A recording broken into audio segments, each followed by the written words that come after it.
New standard IAS 23 borrowing cost. जब भी हमारा बिजनेस इन्वेस्टर से पैसा लेता है, that investor may be treated as a share holder. Share holder को हमने कोई गारंटीड रिटर्न देना ही नहीं होता। अगर प्रॉफिट हुआ, अगर मेरे पास पैसा हुआ, अगर एनुअल जनरल मीटिंग में अप्रूवल हुआ तो डिविडेंड दे देंगे, लेकिन मैं कोई गारंटीड रिटर्न आपकी इन्वेस्टमेंट पे हर साल आपको दूंगा, ऐसे मुगालते में नहीं रहना। दूसरा, प्रेफरेंस शेयर्स। शक्ल तो इनकी भी शेयर होल्डर जैसी दिखती है, नाम तो इनका शेयर होल्डर जैसा होता है, लेकिन इनकी खसलतें शेयर होल्डर जैसी नहीं होती, बिकॉज ये अपनी इन्वेस्टमेंट पे एक फिक्स रिटर्न हमसे लेते हैं। That is not dependent on our profit. हम प्रॉफिट करें, लॉस करें, ज्यादा प्रॉफिट करें, कम प्रॉफिट करें, इनको एक फिक्स अमाउंट ऑफ डिविडेंड ही मिलेगा।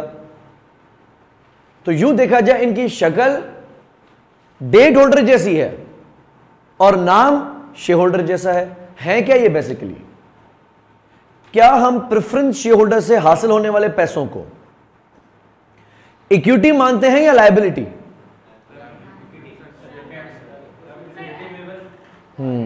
अब ये डिपेंड करता है कि अगर वो रिडीमेबल है, we are suppose to pay them their amount back, redeemable है तो वो लायबिलिटी है। लेकिन अगर इरिडीमेबल है, मैंने कहा कि भाई मैं तो नहीं दूंगा कभी पैसे वापस, एक कहलाती है प्राइमरी मार्केट, एक कहलाती है सेकेंडरी मार्केट। प्राइमरी मार्केट में कंपनी इन्वेस्टर से डील करती है, सेकेंडरी मार्केट में इन्वेस्टर से डील करता है। इन्वेस्टर से डील करता है। लेट्स से फॉर इंस्टेंस दराज से हम कोई चीज खरीदें तो बेचने वाला कौन होगा? कंपनी, दुकानदार। वहां पे कस्टमर डील कर रहा है विद द कंपनी, और OLX पे कस्टमर टू कस्टमर, वहां पे कंपनी इन्वॉल्व नहीं होगी। तो अगर किसी ने कोई चीज खरीदी हुई है पहले कंपनी से और अब वो आगे किसी और को, कंपनी को वापस बोले यार मुझे तुम्हारा ऐसी नहीं चाहिए, ले लो, तो कंपनी बोला मैंने कभी थोड़ा कहा थोड़ी था रिडीमेबल है कि जब जी भर जाए बोलना मैं वापस ले जाऊंगा, मैंने तो कभी नहीं बोला था।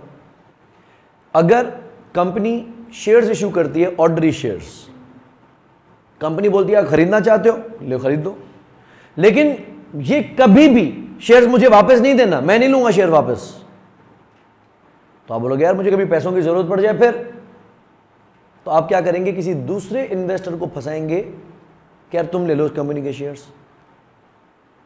अगर कंपनी से आपने खरीदा तो ये प्राइमरी है, लेकिन investor to investor, share holder to share holder अगर कोई ट्रांजैक्शन हुई तो वो सेकेंडरी है। कंपनी अगर पैसे वापस देगी तो उसको हम कहते हैं रिडीमेबल। अगर कंपनी ने कहा कि अब मैं नहीं पैसे वापस करूंगा, अगर आपको चाहिए तो किसी और को भेज देना, इरिडीमेबल। बहरहाल अगर रिडीमेबल है तो ये लायबिलिटी की डेफिनेशन मीट करता है। There is a present obligation, ठीक है, जिसकी वजह से outflow of future economic benefits होना है, मुझे देने हैं वो पैसे वापस। तीसरा, बॉन्ड्स इशू करते हैं, डिबेंचर्स इशू करते हैं, लोन नोट्स इशू करते हैं, बैंक से लोन लेते हैं, ये तमाम डेट के सोर्सेस माने जाते हैं और ये कभी भी इरिडीमेबल नहीं हो सकते, ये हमेशा क्या होंगे? रिडीमेबल ही होंगे। तो आप मुझे आज पैसे देंगे, मैं उस पर आपको मार्कअप दूंगा fixed, regardless of profit I make, मैं आपको फिक्स इंटरेस्ट दूंगा और 5 साल बाद 7 साल बाद जो भी हमारा मेच्योरिटी पीरियड है उसके बाद आप अपने बॉन्ड सरेंडर करेंगे, मैं आपको आपके पैसे वापस करूंगा। ठीक हो गया? केस नंबर 1, अगर हम ऑर्डिनरी शेयर होल्डर्स से पैसे लेते हैं तो उसको हम दिखाते हैं share capital, share premium, equity में, और जब भी कभी हमने उनको उस पर रिटर्न दिया तो नाम दिखाते हैं उसका डिविडेंड। क्या डिविडेंड को हम अपने प्रॉफिट और लॉस में एक्सपेंस दिखाते हैं? नहीं, that is treated as appropriation of profit, distribution of profit, और वो हमेशा रिटेन अर्निंग से माइनस किया जाता है। चलो उसकी तो मुझे डेबिट एंट्री पता है कि वो कभी भी प्रॉफिट और लॉस या कहीं और डेबिट नहीं होगा। डिविडेंड की पेमेंट हमेशा हमेशा रिटेन्ड अर्निंग से डेबिट होगी, जबकि प्रेफरेंस शेयर होल्डर्स को जो मैं डिविडेंड देता हूं उसको कहां से माइनस करते हैं? उसको प्रॉफिट और लॉस से ही माइनस करते हैं, क्योंकि वो नियर डेट है, नियर डेट है लायबिलिटी जैसा ही, और अमाउंट मैंने फिक्स देना ही देना है, तो हम उसको एक्सपेंस ही दिखाते हैं। और जब हम बैंक से लोन लेते हैं उस पर इंटरेस्ट देते हैं, बॉन्ड्स इशू करते हैं उस पर इंटरेस्ट देते हैं, उस इंटरेस्ट को हम क्या दिखाते हैं? Finance cost. आज हम वही पढ़ने वाले हैं, लेकिन इसका नाम बोरोइंग कॉस्ट है। क्लियर कर देता हूं, अगर हमारी कंपनी ने कहीं से भी लोन लिया, उसके रिटर्न में हमें इन्वेस्टर्स को देना पड़ता है इंटरेस्ट। वो इंटरेस्ट हम शो करते हैं एज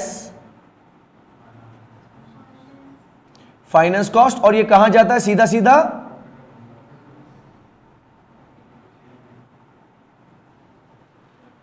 प्रॉफिट और लॉस में। दूसरी पॉसिबिलिटी, अगर मैं एक लोन लेता हूं बिलफर्ज 40 लाख रुपए का, और वो 40 लाख रुपए में एक मशीन, कोई प्लांट या कोई बिल्डिंग कंस्ट्रक्ट करने में लगा देता हूं। आसान मिसाल लेते हैं बिल्डिंग की। 40 लाख रुपए का कर्जा लिया, उससे सीमेंट खरीदा, उससे सरिया खरीदा, कुछ ठेकेदार को पेमेंट की, उसका नक्शा पास करवाया, ईंटें आई, रेती आई, काम शुरू हुआ, लेबर को देता गया, प्लम्बर को देता गया, इलेक्ट्रिशियन को देता गया। मैंने जिस बैंक से 40 लाख रुपए लिए, मानते हैं पहले फेज में मैंने उसमें से 15 लाख रुपए इस्तेमाल कर लिए, बाकी 25 लाख रुपए भी इस्तेमाल नहीं किए, लेकिन बैंक मुझसे इंटरेस्ट किस पे चार्ज करेगा? पूरे 40 लाख पे।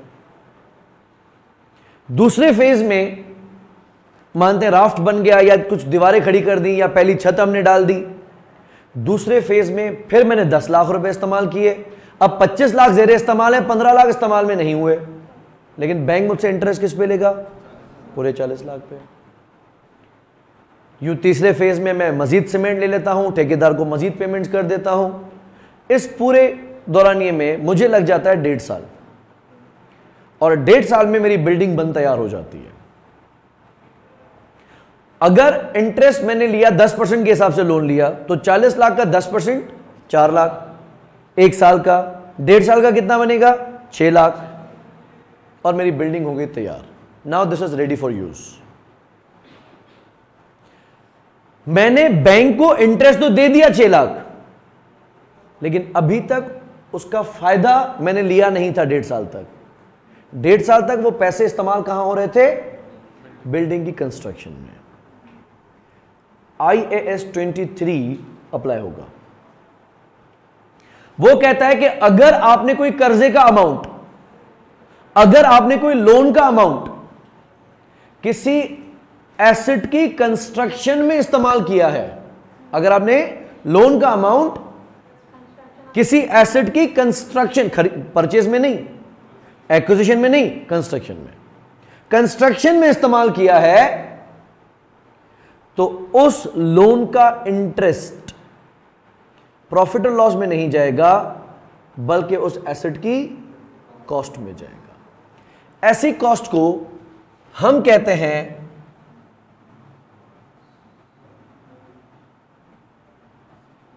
Borrowing cost. और कहां डेबिट होगी?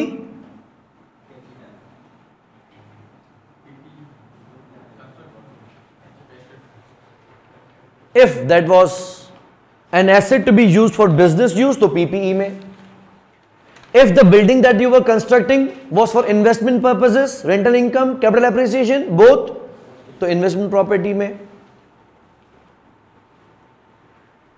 लेकिन अगर आप कोई एसेट कंस्ट्रक्ट कर रहे थे तो उस लोन के ऊपर लगने वाला इंटरेस्ट प्रॉफिट और लॉस में नहीं जाएगा, बल्कि एसेट की कॉस्ट में कैपिटलाइज हो जाएगा।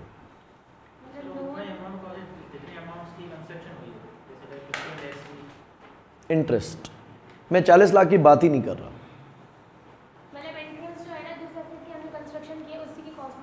इंटरेस्ट, अब मैं आपकी बात पे आता हूं।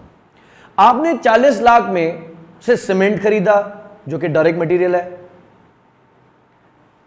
आपने 40 लाख के अमाउंट में से ईंटें खरीदी जो कि डायरेक्ट मटेरियल है, आपने सरिया खरीदा जो कि डायरेक्ट मटेरियल है, आपने इलेक्ट्रिक वायरिंग्स खरीदी, इलेक्ट्रिक फिटिंग्स खरीदी, चाइना शीट्स खरीदी जो कि डायरेक्ट मटेरियल है। मान लेते हैं कि एक कोई दीवार है जो कि गलत चुनाई हो गई, हमने उसको डिमोलिश करवाया, भले गलत बन गई है, एबनॉर्मल लॉस। एबनॉर्मल लॉस का खर्चा तो हम प्रॉपर्टी की कॉस्ट में कैपिटलाइज नहीं कर सकते ना, खर्चा हुआ 40 लाख में से ही है, लेकिन मैं 40 लाख का जिम्मा नहीं ले रहा कि भाई 40 लाख कैपिटलाइज करना। मैंने कब बोला? अगर आपने 40 लाख में से कोई ऐसा खर्चा किया है जो IAS 16 या 40 के कैपिटलाइजेशन के क्राइटेरिया को मीट नहीं कर रहा, उसको कैपिटलाइज करना, ऐसा मैं नहीं कर रहा। प्रिंसिपल अमाउंट को कैपिटलाइज करने के हवाले से मैं बात नहीं कर रहा हूं, मैं सिर्फ उसके इंटरेस्ट की बात कर रहा हूं। तो अगर आपने 40 लाख में से कोई ऐसी चीजें खरीदी हैं जिसको IAS 16, IAS 40 कैपिटलाइज करने की इजाजत देता है तो कर देना, लेकिन ये 23 नहीं बोल रहा, ये IAS 23 नहीं बोल रहा। IAS 23 प्रिंसिपल अमाउंट पे बात करता ही नहीं है, सिर्फ इंटरेस्ट की बात करता है। तो अगर आपने कोई ऐसा खर्चा किया कर दिया उस लोन में से जो IAS 40 के हिसाब से, 16 के हिसाब से क्वालिफाई नहीं करता, कैपिटलाइज नहीं किया जाता, तो वो उसकी बात सुनना, मेरी बात नहीं सुनना। दुरुस्त हो गया बात? चले अब आगे की चीजें समझाता हूं। मैं सिर्फ इंटरेस्ट पे फोकस कर रहा हूं। अगर मैं शेयर होल्डर से पैसा लेता हूं और उन पैसों से मैं मशीन या बिल्डिंग कंस्ट्रक्ट करवाता हूं और उस 1.5 साल का मैं 6 लाख रुपए का डिविडेंड दे देता हूं, मैंने शेयर होल्डर से 40 लाख रुपए लिए, सेम केस 40 लाख रुपए में किस्त आहिस्ता आहिस्ता आहिस्ता करके बिल्डिंग में लगाता गया, बिल्डिंग 1.5 साल में तैयार हो गई और इन 1.5 साल में मैंने 6 लाख रुपए का डिविडेंड भी दिया। क्या डिविडेंड कैपिटलाइज होगा? No, interest. Cost of only, no cost of equity, no cost of equity. ठीक है? अच्छा, अब इस पर थोड़ी कॉम्प्लिकेशंस में ऐड करता हूं, क्योंकि हमने IFRS 9 के तार नहीं छेड़े और इतना जल्दी छेड़ेंगे भी नहीं हम, लेकिन जरूरी है कि मैं आपको कुछ चीजें समझा दूं। एक होते हैं ट्रेडेबल सिक्योरिटीज, एक होती है नॉन ट्रेडेबल सिक्योरिटीज या नॉन ट्रेडेबल सोर्सेस। ट्रेडेबल का मकसद क्या है कि एक बंदा दूसरे बंदे को बेच सकता है, एक इन्वेस्टर दूसरे इन्वेस्टर को सेल कर सकता है। मिसाल, अगर आपके पास मेरी कंपनी के लोन नोट्स हैं तो क्या मैच्योरिटी तक आप ही रखो जरूरी है? नहीं, आप सेकेंडरी मार्केट में किसी को भी बेच दो, जिस तरह स्टेट बैंक के बॉन्ड्स हैं। ट्रेडेबल इंस्ट्रूमेंट्स या सिक्योरिटीज हम उन इंस्ट्रूमेंट्स को कहेंगे जो मैं किसी भी इन्वेस्टर को दूंगा और वो इन्वेस्टर किसी भी दूसरे इन्वेस्टर को बेच सकता है। लेकिन अगर मैं बैंक से लोन लूं तो that would particularly be the agreement between me and the bank. मैं इंटरेस्ट देने का राइट भी बैंक को रखता हूं और आखिर में जो मैंने पैसे वापस करने हैं वो भी उसी बैंक को करने हैं। कल को बैंक ये रिसीवेबल या मेरी इन्वेस्टमेंट किसी और को बेच नहीं सकता। ट्रेडेबल में कुछ गेम खेले जाते हैं। ट्रेडेबल में आगे बॉन्ड्स, डिबेंचर्स, लोन नोट्स, उसमें एक वर्ड यूज किया जाता है जिसको हम कहते हैं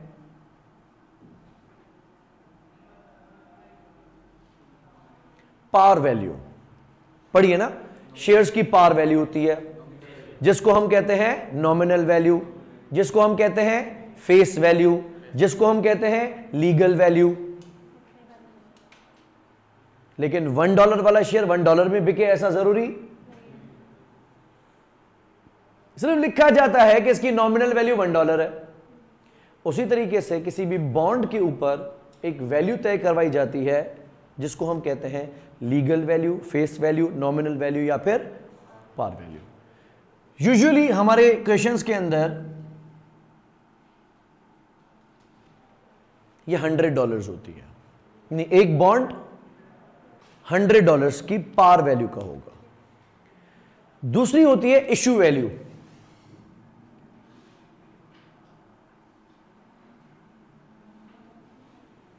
ये भी आपने पढ़ी हुई है कि अगर $1 वाला शेयर हमारी कंपनी ने $1.6 में इशू किया तो 1.6 is what? Issue value. 0.6 would be regarded as share premium. तो मेरी मर्जी है मैं इशू कितने में भी करूं, it is not mandatory to issue a share at par value, it is not mandatory to issue a bond at par value. Correct?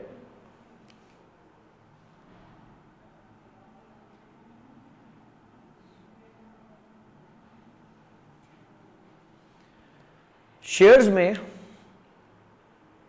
कुछ सेंटिमेंट्स होते हैं। शेयर होल्डर को पूछा जाए कि भाई तुम मेरा शेयर कितने का खरीदोगे, तो मे बी वो मेरा अर्निंग्स पर शेयर देखे, मेरा प्रॉफिट देखे, मेरा पोटेंशियल देखे, मेरे फ्यूचर प्लान्स देखे और कुछ उम्मीदें मैं उसकी जगा दूं कि हम अभी इंटरनेशनल मार्केट में जाने वाले हैं, अभी हम ये बिजनेस भी करने वाले हैं। तो वो रिपोर्ट्स पढ़ के बोलेगा यार ये कंपनी तो पूरे पाकिस्तान पे हुकूमत करेगी, क्या तो कंपनी है ये। वो मे बी ₹10 वाला शेयर ₹600 में खरीद ले, मर्जी। लेकिन जब इनकी वैल्यू बात आती है ना, तो इन्वेस्टर हिसाब किताब क्लियर रखता है, बोलेगा अगर सबसे बड़ी कंपनी बन भी गई पाकिस्तान की तो मुझे तो वही ₹10 दोगे ना, मुझे तो वही ₹10 दोगे ना। तो मैं आपसे हिसाब किताब क्लियर रखूंगा, मुझे सेंटिमेंट्स में डालने की जरूरत नहीं है। लेकिन होता अक्लमंद ये भी है, हम भी। क्या पॉसिबल हो सकता है कि मैं इसको पार वैल्यू पे भी इशू कर सकता हूं, या मैं इसको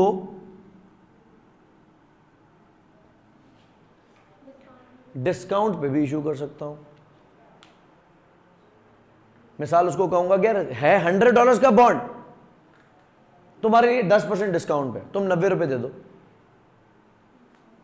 तो मैं उसको इशू करूं $90 पे, ऐसा मुमकिन है। ऐसा मुमकिन है कि मैं उसको प्रीमियम पे इशू करूं।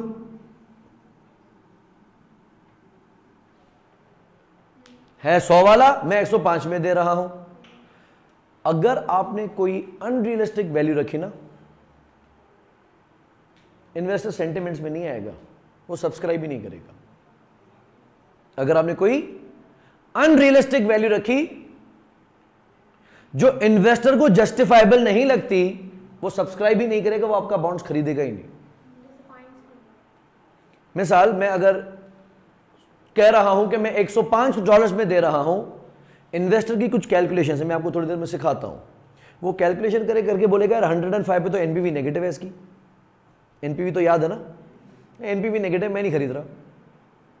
तो इतनी अकल का इस्तेमाल मुझे भी करना है कि मैं भी एनपीवी कैलकुलेट करूं और इन्वेस्टर्स को उतना रिटर्न दूं जितना मार्केट में चल रहा है। मिसाल आज के दौर में पाकिस्तान में जहां हमारा पॉलिसी रेट 14.25% पे है, तो मुझे मार्केट कॉम्पिटिटिव रिटर्न देना पड़ेगा ना।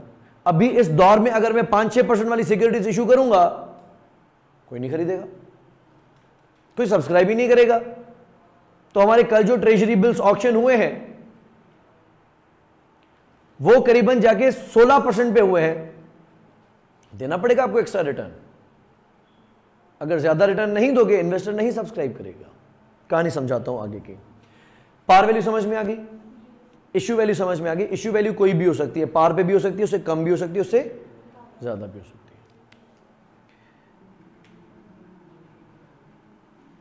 अगली होती है इसकी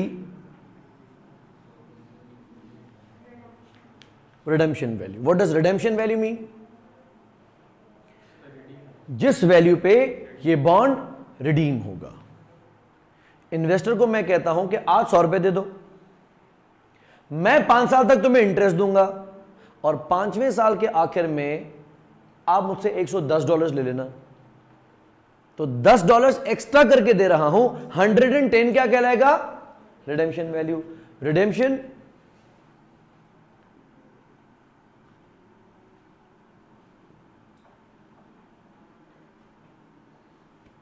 रिडेम्पशन को हम मेच्योरिटी भी कहते हैं। तो बॉन्ड किस वैल्यू पे मेच्योर होगा वो उसकी रिडेम्पशन या मेच्योर वैल्यू है। मुमकिन है कि वो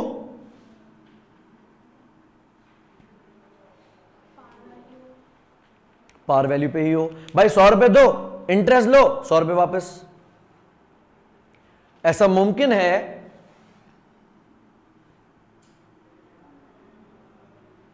कि मैं उसको प्रीमियम पे, जिस तरह अगर हम बात कर रहे हैं कि $110 पे मैं उसको रिडीम करूंगा, 100 तो पार थी, ऊपर कितने पैसे दिए? $10, तो $10 would be regarded as premium. ये कुछ टर्म समझ में आ गया? आगे की बात, एक टर्म इसमें और यूज हम करते हैं,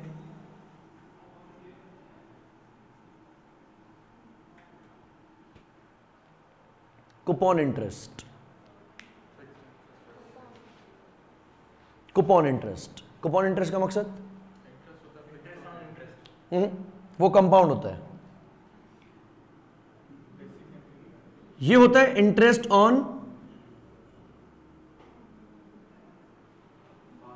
पार वैल्यू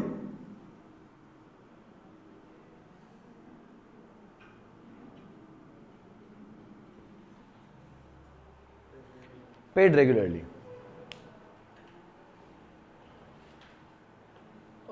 Basic knowledge.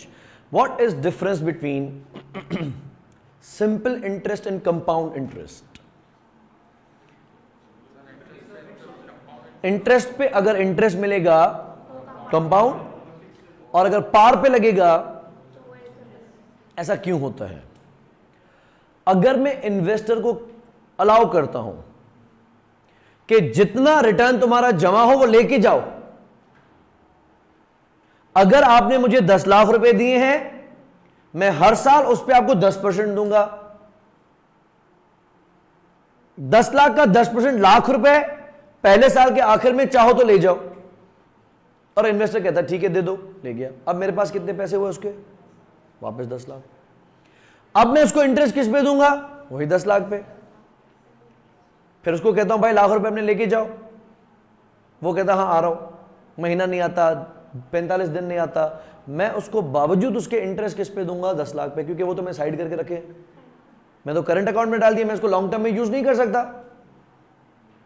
अगर कोई भी इंस्ट्रूमेंट आपको इंटरेस्ट विड्रॉ करने की अपॉर्चुनिटी या चॉइस देती है, ऑप्शन देती है, वो हमेशा आपको सिंपल इंटरेस्ट पे करेगी। लेकिन अगर ये मैं कहता हूं कि यार 5 साल तक मुझसे मांगना कुछ नहीं,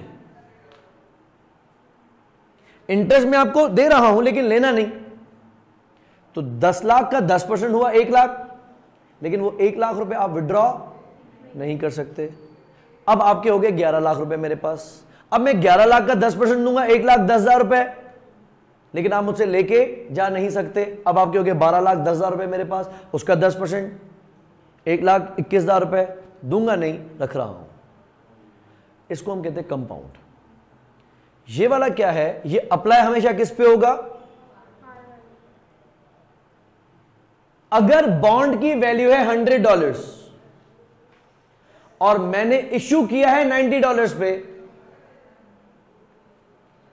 मैंने इश्यू किया है $90 पे, कूपन इंटरेस्ट है 10%। कूपन इंटरेस्ट है किस पे लगेगा?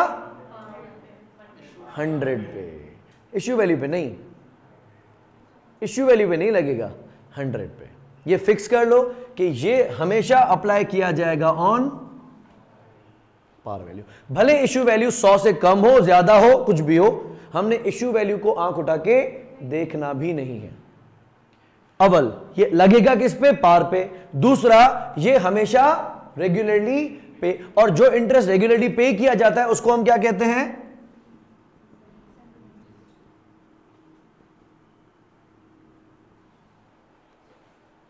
Simple interest. किसका किसका? Fixed account. यस, उसमें दोनों ऑप्शंस हो सकते हैं। एक होता है saving account, TDR, term deposit rate बनता है, आप हर साल के बाद अपना इंटरेस्ट निकालते जाओ। दूसरा होता है कि आप 5 साल तक मुझसे बात नहीं करना, 5 साल के बाद टोटल अमाउंट एक साथ उठाना, लमसम, तो वो कंपाउंड करते हैं। नेशनल सेविंग स्कीम्स में आप पैसे रखवाओ, वो आपको कहते हैं कि आप महीने महीने पैसे विड्रॉ करते जाएं। रिसेंटली गवर्नमेंट ने एक अच्छा काम किया है, स्टेट बैंक की मतलब एग्जिस्टिंग पॉलिसी चल रही थी, रास्त आईडी। रास्त का मकसद क्या है कि आप अपने बैंक अकाउंट अपने मोबाइल नंबर पे बना सकते हो। तो मैंने किसी को अगर मोबाइल नंबर दिया कि मुझे पैसे भेज दो, तो वो उस एप्लीकेशन में या जाके सिर्फ मेरा मोबाइल नंबर लगाएगा, मेरा अकाउंट आ जाएगा। उसको अकाउंट बताने की जरूरत नहीं, क्योंकि अकाउंट याद करना कदर मुश्किल हो सकता है। उसको यूज करते हुए गवर्नमेंट ने क्या किया है कि नेशनल सेविंग स्कीम्स का अमाउंट सीधा आपके बैंक अकाउंट में आ जाएगा। वैसे हर महीने की एक सर्टेन डेट पे आपको नेशनल सेविंग स्कीम्स की ऑफिस जाना पड़ता है और उस ही ब्रांच में जाना पड़ता है जिस ब्रांच में आपने पैसे रखवाए। तो अगर किसी ने गांव में पैसे रखवाए तो उसको गांव जाना पड़ता है, महीने महीने जाके वहां से इंटरेस्ट निकाल के आता है। अब आपको ऐसा करने की जरूरत नहीं, जिस तरह पहले पेंशन के साथ मसला होता था। पेंशनियर्स को जाना पड़ता था नेशनल बैंक और उस ब्रांच में जिसमें उन्होंने जॉब की थी, अब भले वो हैदराबाद में, कराची में हो, कहीं भी हो। लेकिन बाद में यह फैसिलिटेट कर दिया गया था कि आप जो भी प्राइवेट बैंक अकाउंट दें, आपकी पेंशन सीधा उसमें आ जाए, आपको लाइन में लगने की जरूरत नहीं है। बहरहाल, लेकिन वो इंटरेस्ट बाज लोग सुस्ती करते हैं, 3-3 महीने 4-4 महीने निकालते नहीं है।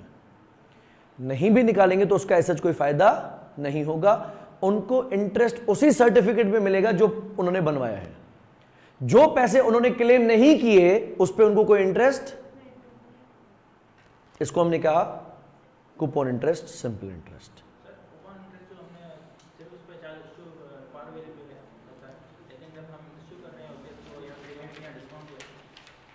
कोई फर्क नहीं पड़ता उससे कोई फर्क नहीं पड़ता भाई। जब डिस्काउंट है, सही है, जब डिस्काउंट है तो और उस पे दोगे तो फिर डिस्काउंट आएगा, सही है। मैं आपको डिस्काउंट करके चीज कम करके दे दूं तो आप कहेंगे फिर डिस्काउंट कौन सा किया? डिस्काउंट का मकसद चीज वही दो कम पैसों में। अगर कम पैसों के साथ चीज को भी कम कर दिया तो फिर डिस्काउंट तो नहीं हुआ। ये इसका मकसद ये है। $100 पार वैल्यू है, आपको मैं कितने में भी दूं इंटरेस्ट $100 पे ही लगेगा। ये चीज समझ में आ गई? अब आगे की बात समझो। पहले ये चीज मैं आपको थोड़ा गलत तरीके से समझा रहा हूं ताकि आपका पहले कॉन्सेप्ट स्टैब्लिश हो जाए, फिर मैं आपको सही कैलकुलेशन करवाता हूं। मिसाल के तौर पे एक बॉन्ड हम खरीदते हैं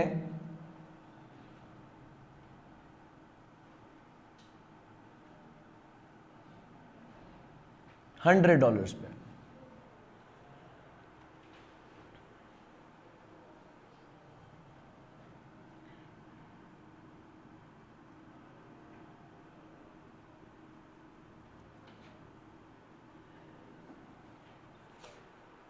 ये एक और चीज आपको दिमाग में बिठानी है, जो भी परसेंटेज इंस्ट्रूमेंट के नाम के साथ लिखी जाएगी वो हमेशा कूपन होगी। जिस तरह $1 ऑर्डनरी शेयर का मकसद क्या होता है कि $1 की पार है। अगर लिखा गया है 10% डिबेंचर्स तो 10% उसका कूपन इंटरेस्ट है। ये याद रख लो, जो भी परसेंटेज इंस्ट्रूमेंट के नाम के साथ लिखी जाएगी, मिसाल लिखा है 11% प्रेफरेंस शेयर्स, तो 11% क्या रहेगा? कूपन। जो भी परसेंटेज इंस्ट्रूमेंट के नाम के साथ लिखी जाएगी, वो परसेंटेज कूपन होगी और अप्लाई हमेशा पार पे होगी।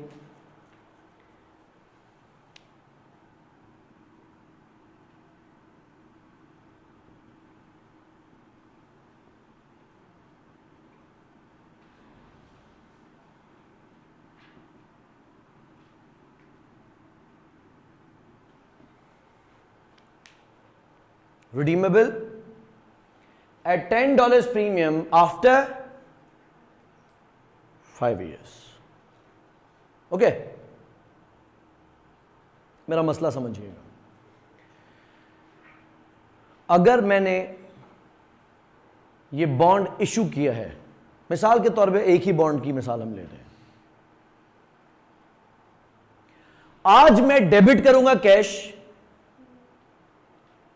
और क्रेडिट करूंगा 10% बॉन्ड्स। कितने से? 100 रुपए से। मुझे कितने मिले? पार में। तो मैंने इशू किए हैं $100 पे और इनकी पार वैल्यू भी है $100। Debit cash, credit liability $100। पहला साल गुजर गया, इंटरेस्ट कितना लग जाएगा इस पे? $10। 100 का 10% $10। मैं डेबिट करता हूं फाइनेंस कॉस्ट, क्रेडिट कर देता हूं कैश। मुनासिब? डेबिट कर देता हूं finance cost, interest expense, credit कर देता हूं कैश, क्योंकि कूपन था मैंने दे दिया। लायबिलिटी कितनी है? $100, वो तो वही है।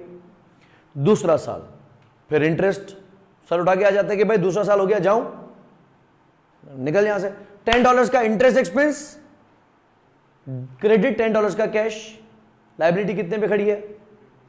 तीसरा साल सेम एंट्री, चौथा साल सेम एंट्री, पांचवा साल सेम एंट्री। पांचवें साल के आखिर में मेरी लायबिलिटी कितनी दिखेगी? $100। वक्त आ गया है कि इसको रिडीम किया जाए। इन्वेस्टर बॉन्ड ले रहा था, वो आता है कि भाई ये सरेंडर करने आ रहा हूं, पैसे तैयार रखो। उसने टेबल पे फेंका, भाई अब उठा अपना बॉन्ड, पैसे दो। कैसे, कितने पैसे देने? 110। मैंने प्रॉमिस क्या किया था? 10 रुपए बढ़ा के दूंगा। मैं क्रेडिट करता हूं कैश 110, 110। डेबिट करता हूं लायबिलिटी, कितनी है ही 100, और $10 शेयर तो है नहीं, ये मेरा एक्सपेंस बनेगा ना, ऑफ कोर्स। यानी 100 रुपए वाली चीज के मैं 110 रुपए दे रहा हूं, तो 10 रुपए मेरा एक्सपेंस बनेगा। और पांचवा साल बोलेगा यार वो $10 भरे अलग इंटरेस्ट वाले, और $10 प्रीमियम वाले भी मैं भरूं। बात तो सही कर रहा है। जब बाकी चारों सालों ने $10 भरे हैं, तो पांचवा साल $20 भर रहा है, क्यों?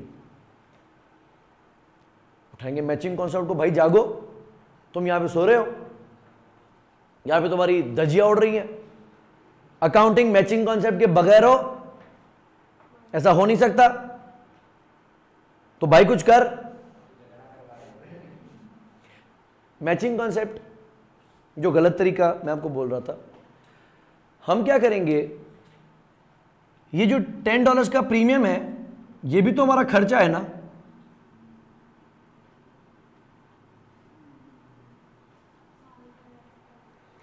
जो पे 5वें साल में किया जाएगा, लेकिन हम कैश कॉन्सेप्ट पे तो नहीं चलते कि जिस साल में पे करेंगे उस साल में खर्चा मानेंगे। हम तो अक्रूअल कॉन्सेप्ट के फॉलोअर्स हैं। मैं डेबिट करूंगा हर साल फाइनेंस कॉस्ट, कितने से?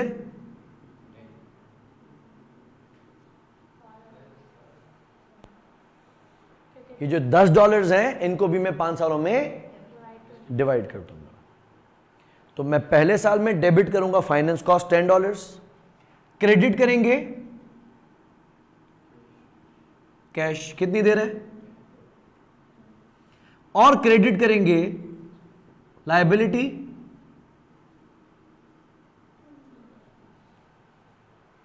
और ऐसा किया जाएगा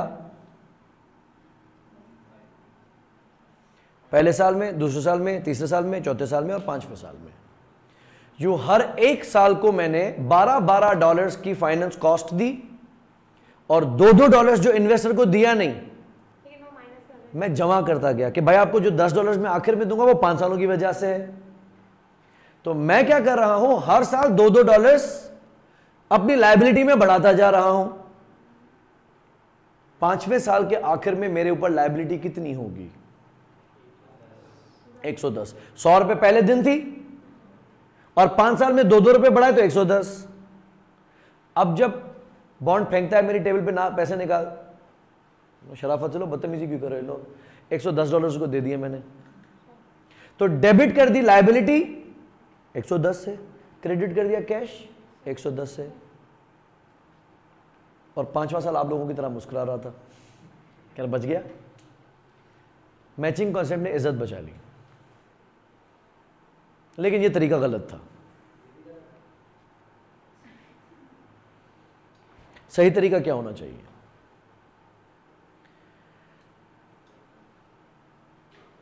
सही तरीका यह है कि अगर मैंने पहले साल में $12 को डेबिट किया फाइनेंस कॉस्ट, क्रेडिट किया कैश 10, क्रेडिट किया लायबिलिटी को, अब मेरे ऊपर कर्जा कितना है 102 का, तो मुझे मार्कअप भी किस पे देना चाहिए, सिंपल इंटरेस्ट क्यों अज्यूम कर रहे हो, इंटरेस्ट इज कंपाउंडेड। जितना पैसा मैंने उसको उठाने का दे दिया कि भाई ले जाओ, क्या वो पहले साल में $12 ले सकता था मुझसे? मैं कहा जानी तुम्हारे हैं $12, खरा नहीं हूं, लेकिन अभी 10 लेके जाओ, 2 रखने दो मुझे। यानी this arrangement is mixture of simple and compound. This arrangement is mixture of simple and compound. मैं आपको दूंगा 12%, जिसमें से $10 मैं आपको दे दूंगा, $2 रख लूंगा, यानी 10% मैं आपको सिंपल में दे रहा हूं और 2% कंपाउंड कर रहा हूं। इफेक्टिवली मेरा खर्चा कितना है, 10% या 12%? 12%। इसको हम कहते हैं इफेक्टिव इंटरेस्ट। नहीं नहीं नहीं नहीं, this is not notional, this is real. दे रहा हूं ना बढ़ा के $10 भी, कुल मिला के देखो, आपस की बात है, 5 सालों में $10 दे रहा हूं 50, आखिरी साल में $10 और दे रहा हूं 60 अगर मैं 5 सालों में दे रहा हूं तो हर साल कितना दे रहा हूं, 12। गलत बात तो नहीं करा, कोई ख्याली तो नहीं है, $12 तो दे रहा हूं, जिसमें से $10 सिंपली और $2 कंपाउंड करके, मैं तो 12% दे रहा हूं। इस 12% को हम क्या कहते हैं, effective interest. Now what is effective interest? Effective interest आपको समझाने के लिए मैं अपनी डेफिनेशन बना रहा हूं। This is combination of simple and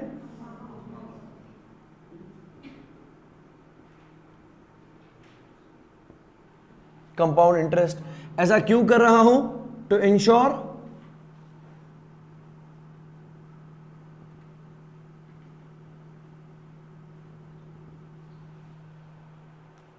matching concept. इससे क्या होगा, मैचिंग कॉन्सेप्ट का बोलबाला हो जाएगा। अब यह गलत क्यों है और उसको सही कैसे किया जाएगा, इस कहानी को समझ लेते हैं। जब इफेक्टिवली मैं 12% पे कर रहा हूं तो पहले साल $100 के ऊपर इंटरेस्ट बनेगा $12, जिसमें से 10 दे दिए, 2 नहीं दिए। अब मेरे ऊपर लायबिलिटी है 102 और कंपाउंड वाला पार्ट कहेगा कि भाई मैं तो इंटरेस्ट पे इंटरेस्ट लगूंगा, यानी $100 पे भी लगूंगा और $2 पे भी लगूंगा। लेकिन अब जब 102 का मैं 12% लगाता हूं, वो तो $12 नहीं आएगा, थोड़ा बढ़ जाएगा, 0.24 बढ़ जाएगा,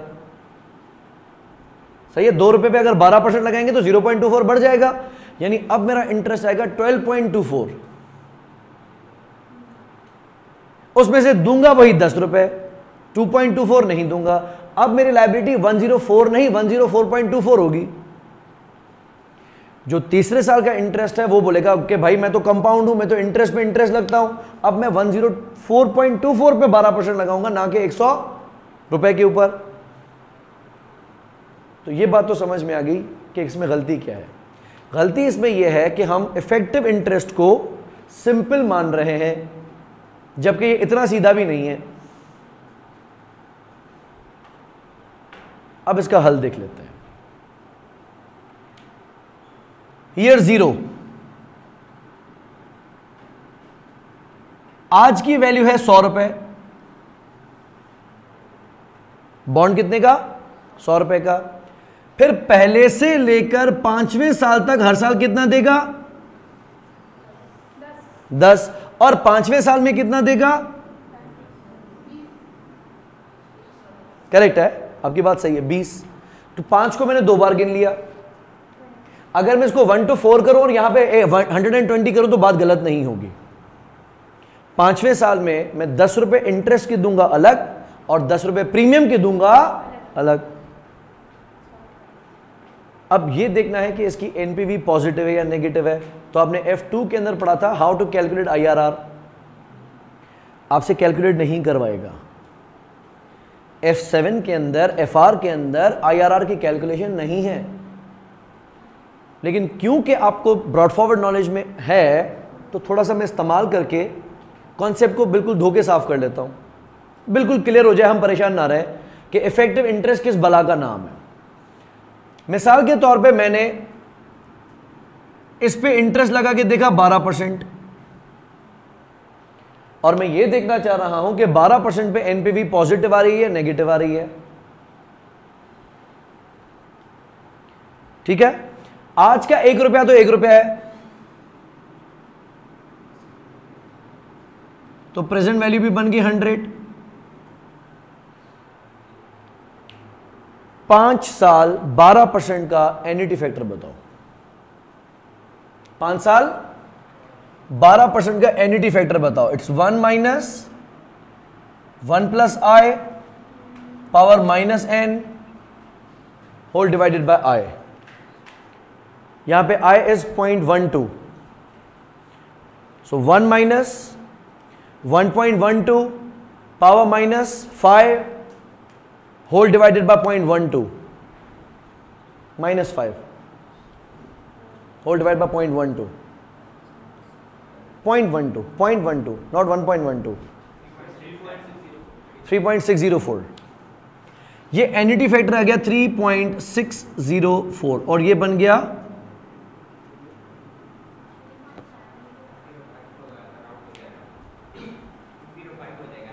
okay.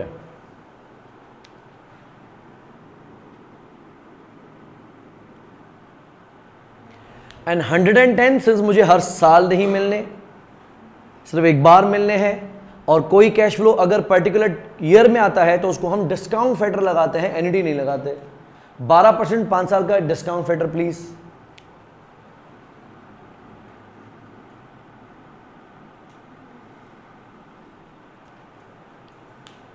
One divided by 1.12 power 5, 1 divided by 1.12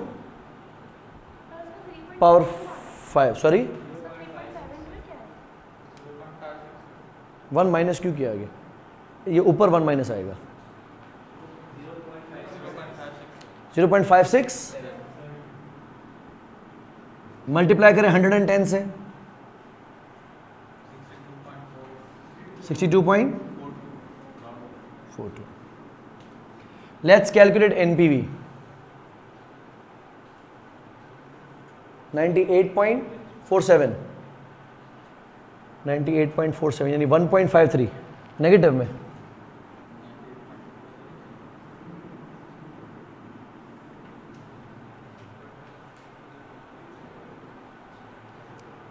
ठीक है ना। IRR के लिए हमें 2 परसेंटेजेस चाहिए होती हैं, एक जिस पे एनपीवी पॉजिटिव आए, एक जिस पे एनपीवी नेगेटिव आया। ये प्रूव हो गया कि 12% तो नहीं दे रहा।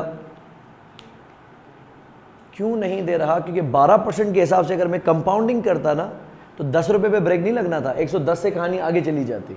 छोटी सी मैंने आपको एग्जांपल बताई भी थी जी। जरूरी नहीं है, बेस्ट प्रैक्टिस ये है, हो सकती है वो हम जुगाड़ में यूज कर लेते हैं, लेकिन इंट्रापोलेशन का कॉन्सेप्ट ये कहता है कि नेगेटिव और पॉजिटिव के बीच में जीरो आता है। IRR is a percentage eight which the NPV is zero. तो मैथमेटिकली अगर एक पॉजिटिव वैल्यू है एक नेगेटिव वैल्यू है तो जीरो बीच में ही कहीं आएगा ना। दो पॉजिटिव के बीच में जीरो नहीं आ सकता, दो नेगेटिव के बीच में जीरो नहीं आ सकता। तो IRR इंट्रापोलेशन का कॉन्सेप्ट फॉलो करता है। इंट्रापोलेशन मतलब दो गिवन रेंजेस के बीच में कहीं पकड़ा जाएगा। 12% पे डेफिनेट नेगेटिव इस वजह से है कि अगर 100 रुपए का 12 लगाता 12 बनता, 12 में से 10 देता 2 बचता। अब मैं 102 पे 12% लगाता जो कि 12.24 बनना था, 12.24 में से 10 देता 2.24 छोड़ देता, अब ये 104.24 बनता। यूं ये 110 से कहानी आगे चली जाती। तो ये तो मुगालते में ना रहो कि कोई 12% दे रहा है, 12% से कम ही दे रहा है। कम मतलब 11 भी हो सकता है, 10 भी हो सकता है। हम सेफ रहने के लिए 10% में निकाल के देख लेते हैं। सेम कैश फ्लोज यूज करेंगे, लेकिन अब के बार हम फैक्टर्स निकालेंगे किसके? 11% के।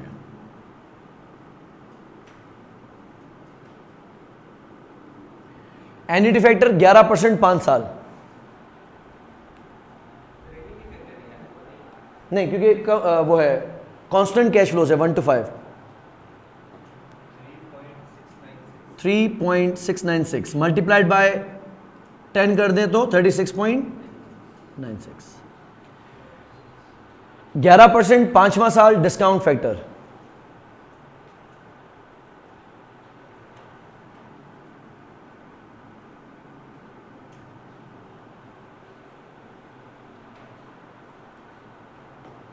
Zero point 59594 multiply by 110।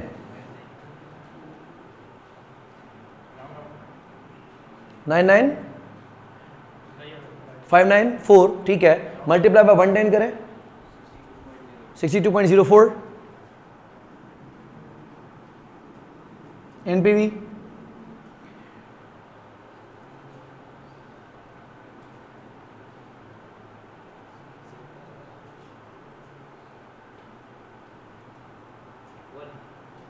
अभी भी नेगेटिव है। चलो 10% के हिसाब से करो। 10% 5 साल का annuity factor.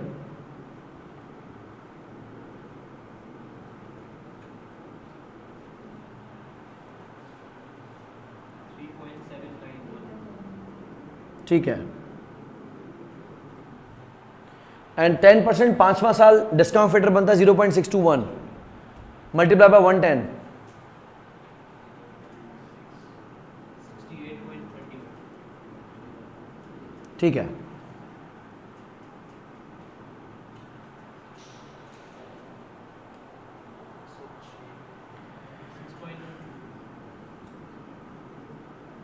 $6.22 positive. Now we are sure के 10% से ज्यादा है, 12% से कम है। IRR का फॉर्मूला कोई ऐसा रिकॉल करने की जरूरत नहीं है, अगर याद हो तो अच्छी बात है। 10% से ज्यादा है plus NPV at lower rate 6.22 divided by a small 6.22 minus minus plus 1.53 minus capital B 12% minus capital ए।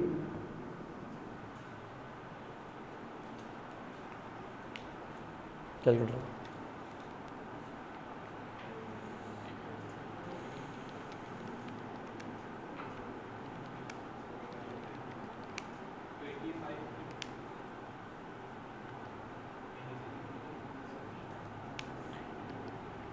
11.6 है।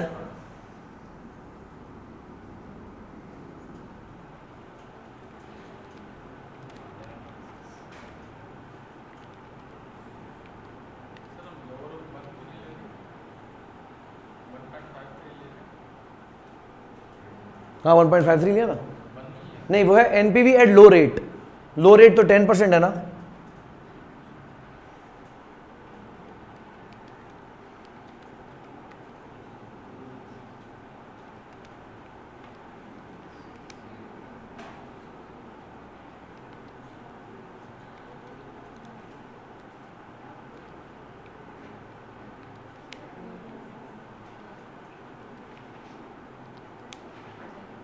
आपने 11% पे कोई मिस्टेक नहीं थी? अगर ये 11% से ज़्यादा है तो 11% पे पॉजिटिव आ जानी चाहिए थी। चेक करो 1 मिनट। 11% का 5 साल का एन्युटी फैक्टर निकालो। 3.696। 11% 5 साल का एन्युटी फैक्टर 696 मल्टीप्लाई बाय $10, 36.96।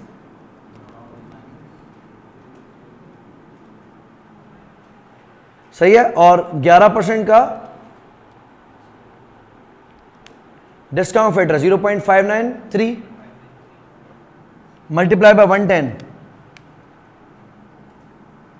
65.28।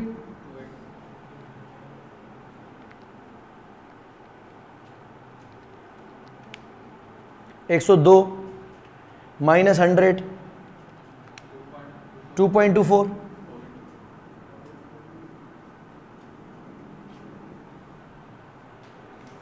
तो कोई मिस्टेक की होगी हमने, लेकिन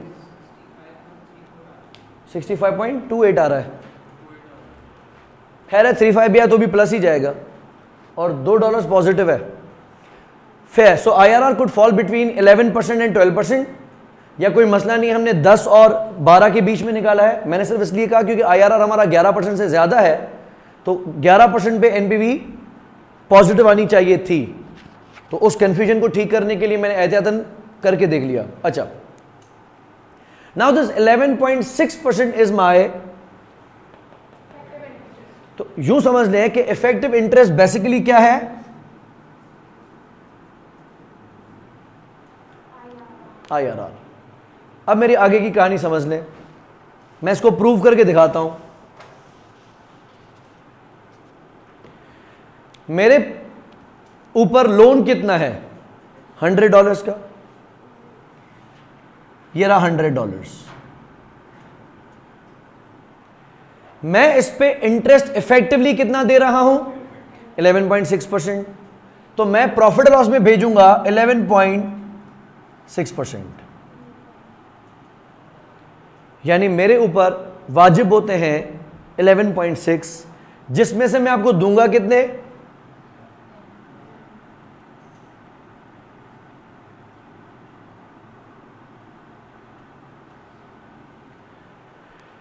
तो आपके मेरे ऊपर बन रहे हैं 11.6, जिसमें से दे रहा हूं 10, बाकी कितने नहीं दे रहा हूं? आपकी अमानत है, मैं आपको दूंगा बिल्कुल। तो मेरे ऊपर कर्जा हो गया 101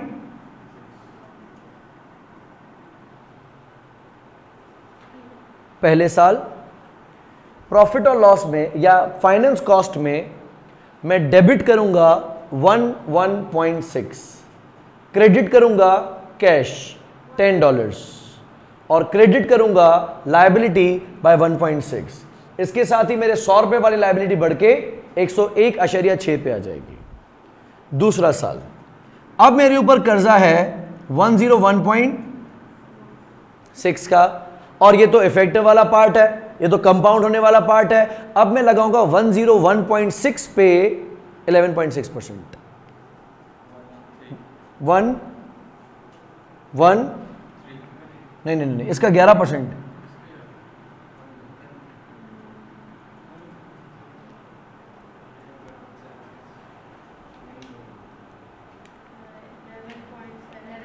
$11.7856 है ना, तो 11.78 कर लेते हैं। आखिर में जो 100 की फिगर या 110 की फिगर कंप्लीट नहीं होगी तो समझ जाना कि मैंने थोड़ा झोल छोड़ा है। 101.6 का 11.6%। 11.6 जो इफेक्टिव है। अच्छा, अब आपके मेरे ऊपर बनते हैं 11.78, लेकिन दूंगा कितने? करेक्ट, 1.78 और मैं जमा कर लूंगा तो आपके पैसे मेरे पास कितने हो जाएंगे? पॉइंट या 4?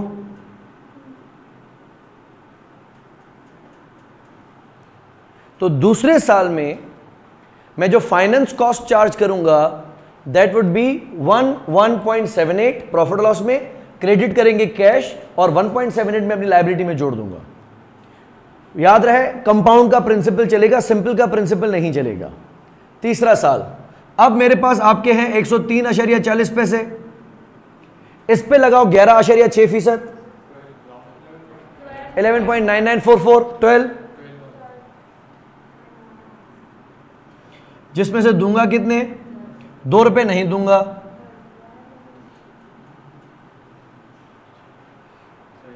दुरुस्त? तो डेबिट करेंगे तीसरे साल में फाइनेंस कॉस्ट 12, क्रेडिट करेंगे तीसरे साल में कैश 10, 2 रुपए क्रेडिट कर देंगे 10% बॉन्ड्स में।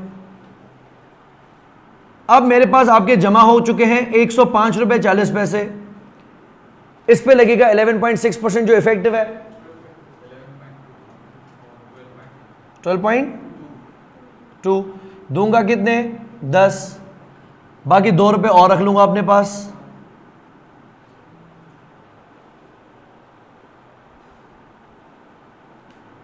$107.6।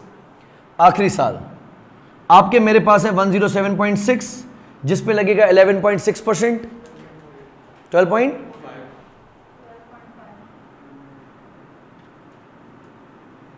दूंगा कितने? 2.5 रुपए नहीं दूंगा। आपके पास आ रहा होगा 109.9।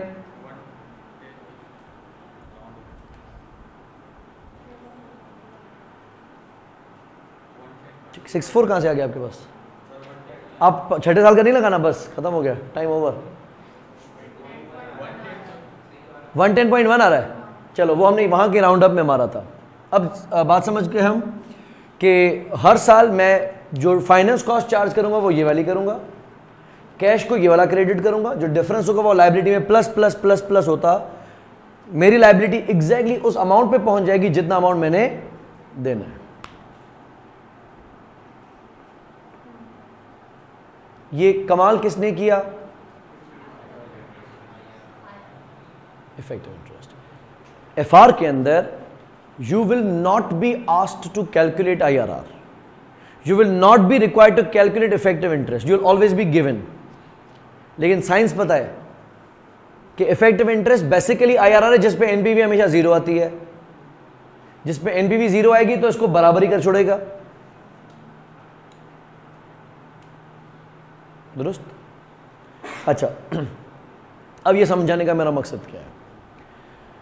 क्योंकि हम मैचिंग कॉन्सेप्ट को फॉलो करते हैं तो कभी भी हम सिंपल या कूपन इंटरेस्ट को डेबिट नहीं करते। हम हमेशा डेबिट किसको करेंगे? ताकि आखिरी साल को कोई फायदा ना हो और आखिरी साल को कोई लोड ना पड़ जाए। अगर आज मैं इन्वेस्टर से लेता हूं 100 रुपए और 5 साल के बाद वापस करता हूं 90 रुपए, तो आप उसका IRR निकालेंगे, IRR उसका कूपन से भी कम आ जाएगा, क्योंकि 10 रुपए आखिर में मैं नहीं दूंगा ना, लेकिन ये फायदा मैं आखिरी साल को लेने नहीं दूंगा। अगर मैं प्रीमियम देता हूं 100 रुपए से बढ़ा के पैसे वापस करता हूं, इसका नुकसान मैं आखिरी साल को नहीं दूंगा। अगर एक बॉन्ड की पार वैल्यू भी 100 है, रिडेम्पशन वैल्यू भी 100 है, तो जितना कूपन उतना इफेक्ट है। कि सिर्फ सिंपल ही है, कंपाउंड तो कुछ भी नहीं है उसमें। सिंपल और कंपाउंड में यानी इफेक्टिव इंटरेस्ट तब डिफरेंट आएगा जब इश्यू वैल्यू कुछ और हो और रिडेम्पशन वैल्यू कुछ और हो। लूं आपसे 100 रुपए, दूं आपको कुछ और, तो फर्क आएगा। लेकिन अगर लूं भी 100 वापस भी दूं 100, तो इफेक्टिव और कूपन में कोई फर्क नहीं होगा, because effective is combination of both. अगर मैं कुछ कंपाउंड कर ही नहीं रहा तो जितना सिंपल उतना इफेक्टिव। जब हम बोरोइंग कॉस्ट के अंदर यहां इंटरेस्ट रखेंगे तो ये इंटरेस्ट कौन सा वाला होगा?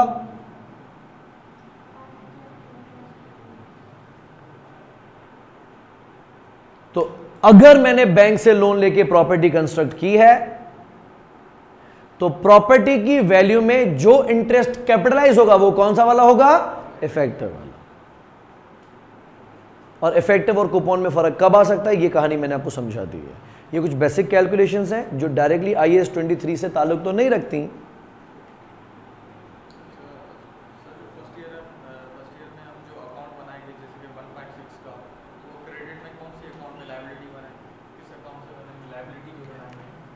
डेबिट पहला साल बता रहा हूं, फाइनेंस कॉस्ट कहें या बोरोइंग कॉस्ट कहें वो डिपेंड करता है। डेबिट किया मैंने 11.6 से, क्रेडिट कैश और बैंक $10 से, क्रेडिट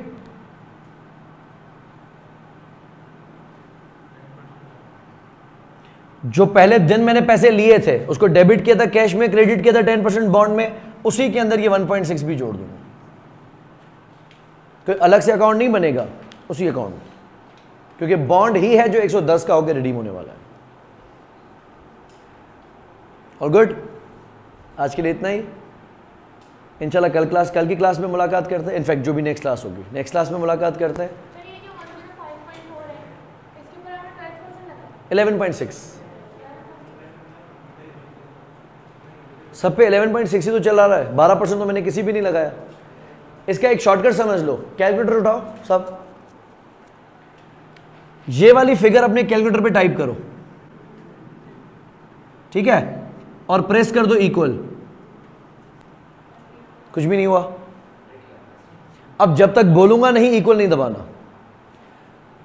आप प्रेस करें मल्टीप्लाई तो आपकी स्क्रीन कुछ यूं दिखेगी।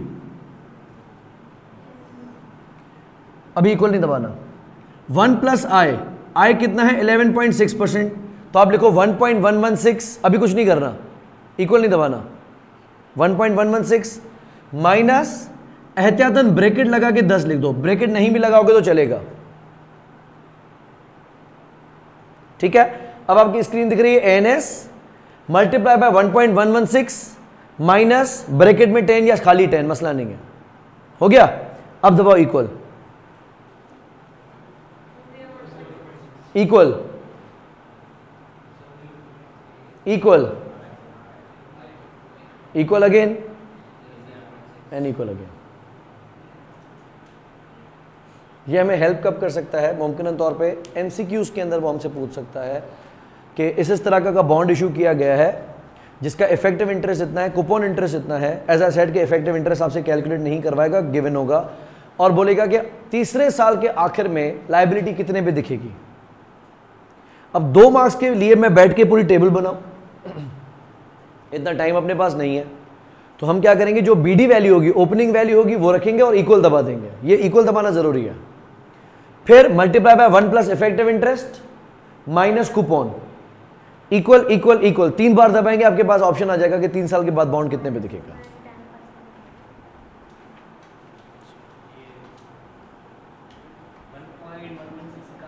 ये 1 प्लस इफेक्टिव इंटरेस्ट है।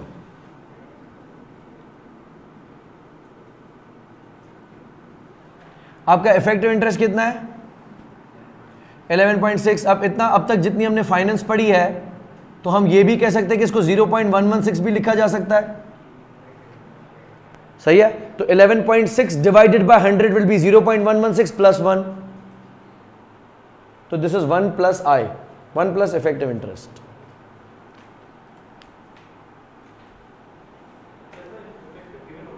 हाँ, आपको हमेशा गिवन होगा। सिर्फ कॉन्सेप्चुअली मैंने बता दिया कि है क्या चीज, तो आपके लिए इतना समझना काफी होगा कि इफेक्टिव का मकसद this is combination of simple and compound. इजाजत है। See you next class then. Thank you so much.